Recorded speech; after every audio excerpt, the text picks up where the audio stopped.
Closer to home now, students at Father Gorman are advocating for mental illness by creating mental health kits for people struggling with the issue.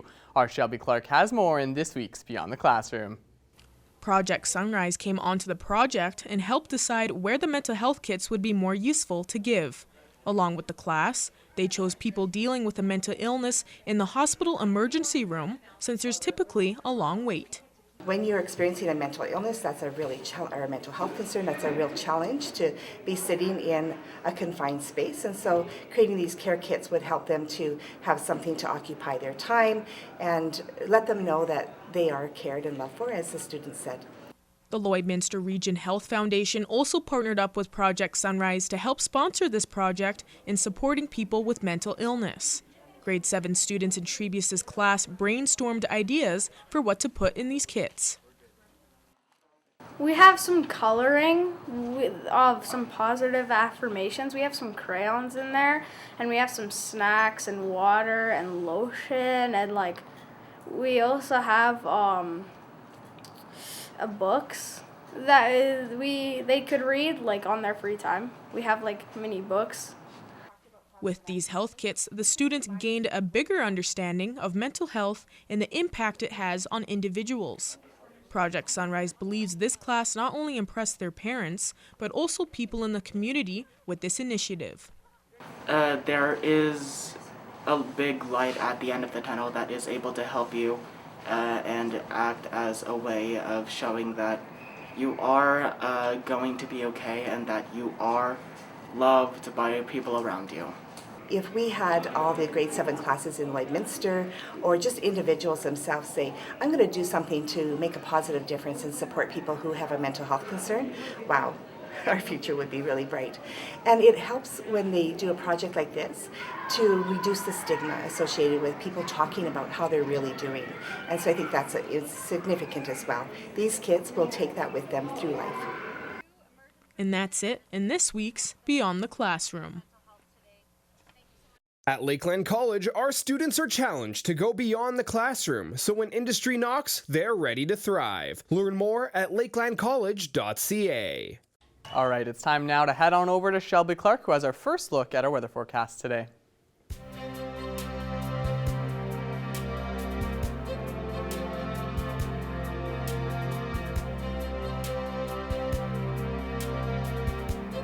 Thanks so much, Jace. Now taking a first look at your weather forecast here in the border city. We saw another beautiful day, just as we expected, sitting at 17 degrees right now. So we are seeing those double digits close to 20 degrees. We have been seeing a much sunnier day outside as well. So hopefully everybody is taking advantage and getting out there and enjoying the beautiful weather. Now switching over to temperatures across the region for Alberta and Saskatchewan. On the Alberta side, we are seeing some warmer temperatures. Most spots seeing around 18, 19 degrees, as you can see on this side. Vegreville and Edmonton are slightly warmer, just reaching that 20 point. And switching now to our Saskatchewan side, they are seeing those double digits, some slightly cooler compared to the Alberta side, but not going lower than 17 degrees, so no complaints so far. Isle La Crosse and Maidstone matching with us here in the border city at 17. Most spots are seeing just that 18-degree mark, and down in Macklin, they are seeing slightly warmer, just seeing 19. And for North Battleford, joining that 18-degree mark train, they will be cooling down just to 5 for their evening low, so they will be cooling down quite a bit, but still seeing those plus temperatures for the evening low temperature. Then they will be seeing 20 degrees tomorrow, so finally reaching that 20 mark for the week, and they will be seeing a mixture of some sun and cloud.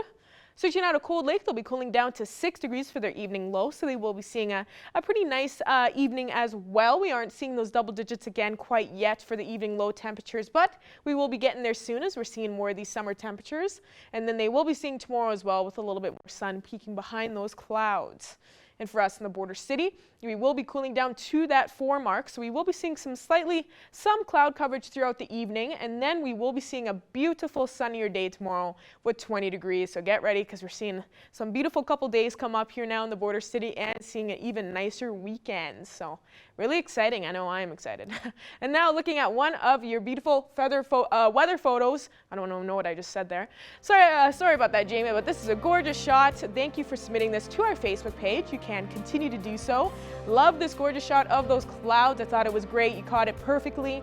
They're just beautiful, almost like looking rippled up there and everything. So thank you so much for submitting this. Everybody can continue to submit some weather photos. I will use them on my weather segments, but that's all I got for now. We'll have more coming up after the break.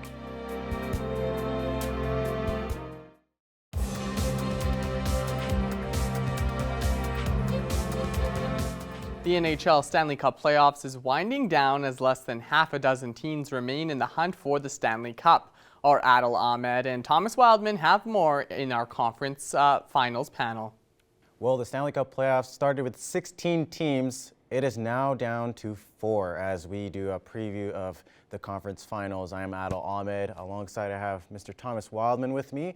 So we've already seen one game so far, Thomas, between the Oilers and the Avs in game number 1. It was a high-scoring affair, 14 goals combined from both teams. Thomas, what did you see most out of game number 1 there? Well, Adil, the first thing that most people will notice is that it was a high-scoring game. 8-6. You don't really see that, especially in the playoffs. But the Edmonton Oilers seem to love to do that in Game 1 of these series. They did the same thing with the Calgary Flames. Same thing. They chased out Mike Smith in that game, the Colorado Avalanche. And so, you don't really like to see how poor the Oilers' defense was very early on in that game. And so, you'd really like to see them tighten that up for sure. Colorado just seemed to always have the answers, was able to put the puck behind Mike Smith, and so that was kind of a mercy pull. Wasn't always his fault. The goals that ended up going in, lots of them were bad defensive breakdowns. But beyond that, the other big thing that happened was the Colorado goalie had to be chased out, and not due to poor play. Darcy Kemper was out with an upper body injury, and he did not return to play. So Mr. Francois had to come in and play the game, and he let in 3 on 21, which isn't bad for sure, especially against a high-flying Oilers offense, but certainly a danger for the Colorado Avalanche after Game 1. Or certainly, as right now, both teams have scored the most goals in the league in the playoffs so far, with Edmonton having 58 and Colorado having 51. So just moving forward, specifically going into game number 2, what do you feel like you need to see most out of Edmonton and Colorado? Let's start with Colorado first. Well, Colorado, they really need to keep doing what they're doing best. They're playing. They need to keep putting the puck past whoever's in net. Either if it's Mike Smith, I'm sure Mike Smith will start game 2, or Mikko Koskinen if a bad Mike Smith start happens again. We're seeing Rantanen, McKinnon, Landeskog, Kadri, all those amazing weapons. Cale Makar, especially as a defenseman. Just all those great weapons coming down and playing great. But then I mentioned already, Francois, he's going to have to probably fill in the shoes for Darcy Kemper. Darcy Kemper is still it's unknown if he's going to start game 2. And with that upper body injury, he could aggravate that again later on in the series, and Francois will have to possibly take up that starting role. So certainly, I'd like to see them play a little bit better with that goaltending and make sure Francois can step into those roles. But the rest of the Colorado Avalanche need to just keep playing as good as they have been, keep putting the pucks on net, keep playing pretty decent defense. We want to see a little bit of a better defensive game than Game 1, though, that's for sure. Certainly, as Darcy Kemper, not being in this series moving forward could really be a big blow for the Avalanche, as they try to make a quest for a cup here. Let's go over to the other side of this conference finals. Let's head over to the East. The New York Rangers and Tampa Bay Lightning, they're playing Wednesday night, game number 1. What are you hoping to see out of that series specifically? Let's just start with game 1. Well, Igor Shesterkin, he was an MVP candidate, or still is an MVP candidate. I guess they haven't announced who's the Hart Trophy winner. But then, of course, he's also a Vezina Trophy candidate. He's been playing excellent, .914 save percentage. In the playoffs, he's been amazing. You gotta love the point production from Chris Kreider, from Zibanejad, and from Adam Fox especially, as just as dynamic of defenseman as Cale Makar. Though, I would like to see from the Rangers, though, a little bit better goal production from Artemi Panarin. He's been really good at getting some apples throughout this series, but 4 goals for how much he's getting paid, and he's kind of one of the big players on the Rangers. I'd like to see him put a few more past, hopefully, the goaltender on the other side, Andrei Vasilevsky, though that is a very tall order. Of course, as Vasilevsky stands at 6'3", and he's over 220 pounds. So he's a big body that takes up the net, and he's certainly one of those goalies that's really well in these playoffs, especially in elimination games moving forward. So obviously, Braden Point, still uncertain if he is going to return in the playoffs as he suffered that lower body injury in round number 1 against Toronto. Is there a player in Tampa that you certainly want to see kind of step up a little bit more? Yeah, a little bit. I think really Tampa's been very good so far this year. I would like to see a little bit more from Brandon Hagel. Tampa had to play quite a bit to get him, and he just hasn't really been playing that well. He's only got 4 points so far in this year in all of the playoffs. But Tampa's got so much depth. They got Stamkos, they've got Victor Hedman, an excellent defenseman, and of course Nikita Kucherov, who seems to become a completely different animal in the playoffs. He's been excellent in the second round, of course, and so Tampa's looking really good so far, and I'm just very excited to see how this series will go because we've got 2 titans of goalies, 2 amazing defenders, and some outstanding offenses in this Eastern Conference series. Certainly, we are running short on time. Last question I want to quickly ask you, Thomas, is if you had one player, name one player from these playoffs so far as your Conn Smythe winner, who would it be? I'm going to say Connor McDavid. He's been playing like Wayne Gretzky, Mario Lemieux, players who we haven't seen in years. That was kind of promoting production. We didn't get to talk a lot about the Oilers, but Connor McDavid, if they can make it there, I think even if the Oilers somehow don't win, he's been making comical video game-like point production, and so Connor McDavid is my choice for the Conn Smythe. He's been an exciting guy to watch so far in these playoffs, and certainly going to be exciting to see how his team does moving forward and the rest of the teams do here in the Stanley Cup playoffs. As I'm Adel Ahmed alongside Thomas Wildman, thank you again so much for joining me. We will catch you guys again soon. And now it's time of the show where we take a look at some of your pet pictures. Thanks again to everyone who submitted them on our Facebook page. And if you didn't yet, don't forget to go on there and submit them because there's a chance to win a Pet Pad gift card.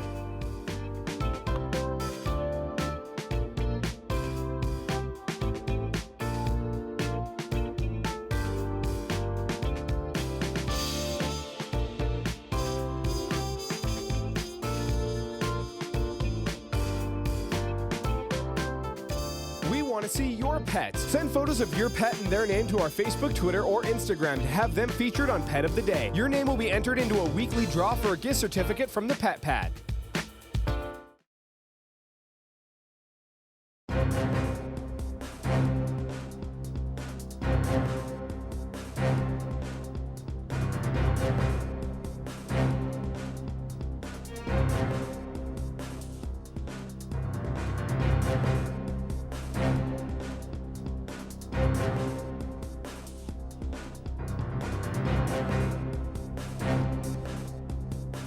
I'm pleased to be joined today on Primetime Local News by Stephanie Monroe. She's the CEO of the Lloydminster Region Health Foundation, and we're here today to talk about an exciting new collaboration between the Health Foundation and Catholic Social Services. It's called Border Bridge Counseling Services. Stephanie, can you take me through exactly what this new service is? It's the Border Bridging Program, which has been generously funded through the donations from the Lloydminster Region Health Foundation, as well as the Lloydminster United Way. So what it's doing is it's actually bridging the gap. A lot of times individuals will call our community counseling services, which are funded through the government, and they will have a significant amount of wait time leading up to their initial appointment. So, we thought, how can we innovatively make this a shorter wait time? We obviously all know that mental health is an absolute epidemic really across the country. And through the social needs assessment done in 2017, we really realized that, our community and locally within our region, we actually have people suffering within our community in a 1-to-3 ratio that have been affected through mental health issues rather than the national average of 1-to-4. So Glennis Coleman was really one of the key players in coming up with this initiative program, and then it went out to RFP, and obviously Catholic Social Services was the winner of that. So they'll be the one delivering the program. So initially what it's doing is it's reducing the wait time that an individual has leading up to their appointment with community counseling. So when you pick up the phone and you call and you make the appointment to go to community counseling, you may only have, they triage everybody, and you may only have a 2-week waiting period, but you also may have a 6, 8, 10, 12-week waiting period. And between you and I and everybody else, we know that we're not making that call because we need help 3 months down the road. We're making that call because we need help today. So one of the criteria for that program is that you have to have an appointment with community mental health, which is a greater wait time than 2 weeks. The kind of person who this is going to be geared towards. Right. So this is actually geared towards anyone who makes a call to community mental health. People normally, if you have subsidized coverage through your work plan, or you can affordably afford private for counseling services, sometimes they won't even access community mental health, right? They'll just go and get private counseling services on their own. And that's great for the people that can actually have that resource and can access it. But for a lot of individuals, they don't have counseling services, can be extremely expensive. And so not everybody has the access to be able to provide those services outside of community government funded services on their own. So, by having made that appointment, and if your appointment is greater than 2 weeks' time, our hope is that through SHA, through your doctor, through any means of communication, really, we're trying to get the word out through every doctor's office, all the school systems, really just generalized throughout the community that this program is in place. Then you can call Catholic Social Services. They're just the distributor of the program, and they will do an intake. And at that time, our hope is that once you've accessed services through them, that your wait time will be no longer than 1 week. And then can you talk a little bit about the collaboration between Catholic Social Services, and I think United Way is also kind of involved as well? Yeah, United Way has been an amazing, and I just, I need to emphasize more and more that this is only possible through the generous support of our donors, right? People that step up and have actually donated money towards Project Sunrise, donated money through the United Way for a program specific to this. So it's definitely an enhanced program. It's not something that you will see in every community across Canada. Like, that's definitely not. So it's innovative, it's enhanced, it's a service that we're providing for the residents of our region because we see a real need for it. And so if there's anyone out there that's interested in finding more about this service, how can people get some more information? So they can definitely call Lloydminster Catholic Social Services, as well as calling Community Mental Health and Addictions. So just calling 306-820-6250, and they would be able to, because initially that's the initial intake that you have to have, right? Is making that initial call with community counseling. So as well as our office at the foundation, 306-820-6161, and we'll always point people in the right direction. We get a lot of calls here regarding any healthcare aspect, really. I think just because we have health in our titles. So, we're always constantly directing people where they need to maybe go for the best resources possible for their particular situation. So we are beyond honored to be able to be a partner in this, and very excited to see what the statistics are at that halfway point. When working with Shauna from Catholic Social Services, she'll be providing us reporting on a regular basis so that we know, as the funders of the program, where the dollars are being spent, and we can relay that back to our donors, because that's such an important part of stewardship. And as a donor myself, that, you want to know that your money is being spent on something that's definitely enhancing the care and well-being of our residents within our community. It's great to see that this is now here to, like you said, bridge the gap for people, and there's obviously a need here in this region. Absolutely. And, I just feel like it's so innovative, and it's something that, you're not seeing everywhere. And it's not to replace community counseling. It's not to replace any counseling services that we already have in our community. It's just to bridge that gap and bridge that time in which a person may go even further into a mental health crisis if they're not being able to be treated appropriately.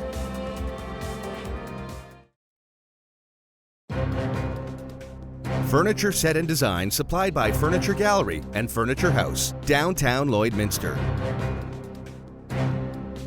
I'm really excited today to be joined by someone who I've been a fan of for a long time. Amanda Wilkinson is here with us today. Amanda, thank you for joining us. You're so welcome. Thank you. Well, Amanda, this has been a tough time these past couple of years for everybody, of course, but for musicians who are used to going out and touring and, making your living that way and just connecting with people. Now you're going to get to do that in our area here soon in St. Paul at the Centerfield Music Festival. So let's first of all chat. What is it like to be back touring? You know what? I mean, because our career has been so long, I don't want to say that you take things for granted, but I'm sure a lot of us took things for granted.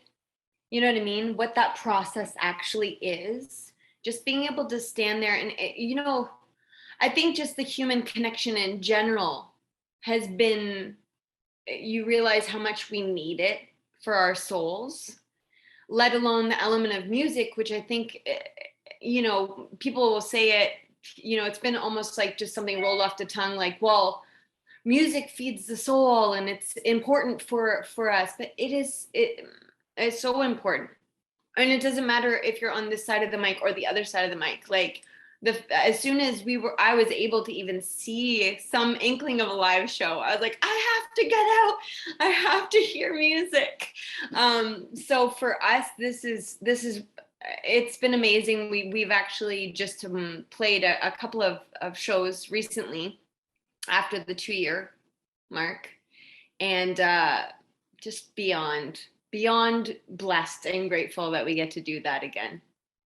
Well, when the Wilkinsons, as your group is known, shows up here for the event in St. Paul later in June, tell me what we can expect from the show. Oh my gosh, it's so crazy for us in the trajectory of our career. Obviously, we were little babies when 26 Cents came out many years ago, and we had success with that. And then I had a solo career, and then my brother and I were in a band called Small Town Pistols. So we're going to play a whole whack of Wilkinson songs, like all the songs people are familiar with. Probably drop in one of my solo songs, and also probably Living on the Outside, Small Town Pistols. We have a couple of just cover surprises too that we've always wanted to do, just to showcase the harmonies. I mean, obviously, like just the family harmonies. Just the fact that we're able to be back singing together beyond just like a bonfire or whatever. That's how we started out, really, was like back porch picking and bonfires. And so this is also on it's on a stage that we're really familiar with, and I think we're so excited. Even just the promoters that we've been having the back and forth dialogue, the lineup for the show is incredible. We're itching to get out there. Yeah. Well, and Brett Kissel, that's his home territory, and obviously he is the focal point behind the festival. Yeah. How well do you know Brett? Have you known him for quite some time, and what's that relationship like? Yeah, again, since we were little babes, like we were around Brett when he was first starting his career for many, many years.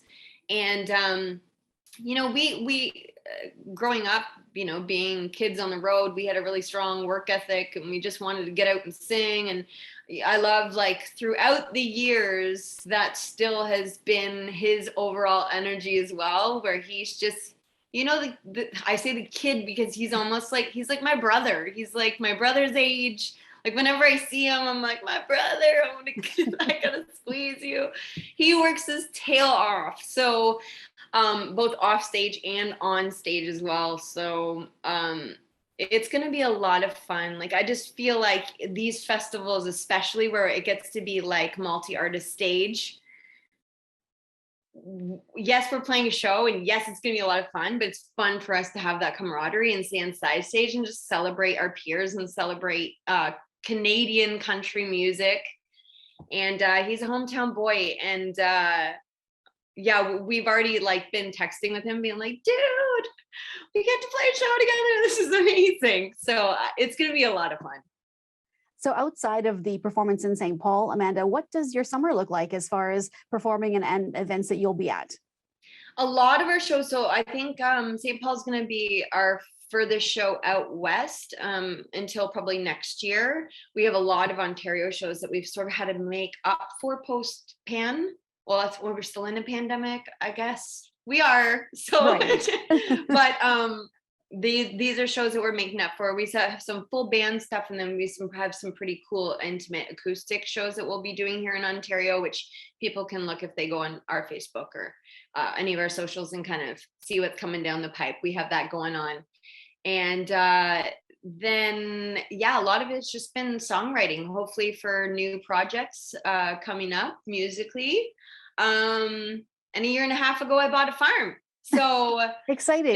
yeah, so it's like, it's a crazy journey. Like there's been so many shifts for people. It's another thing I talked to Brett about because he comes from a huge farm family. And, I had horses and chickens growing up, and this is my own personal endeavor. So I think just for the soul, we have like 22 acres here and a beautiful bank barn. So in the future, we're really hoping to turn this into sort of like a music venue and a festival space as well here in Ontario. And so that's just been on my agenda. My brother's also doing some writing. My dad's always writing as well. A lot of it for like other artists, which he always kind of like didn't just stick to the Wilkinsons. He was the paternal figure in our house that really started the music and was always writing. So we caught the bug from him, and he's always been doing that too. So hopefully there's some new tunes coming out. Well, Amanda, thank you so much for chatting with me today. And we are so excited to see you when you come out here in June for the Centerfield Festival. And like you said, probably the only chance to see you in the West for a little bit of time here. So good luck with the rest of the summer. And again, so excited to see you. Thank you so much for talking to me today, Amanda. You're so welcome. Thank you. And that's all the time we have tonight for Primetime Local News. Thank you so much for joining us, and our second hour continues next.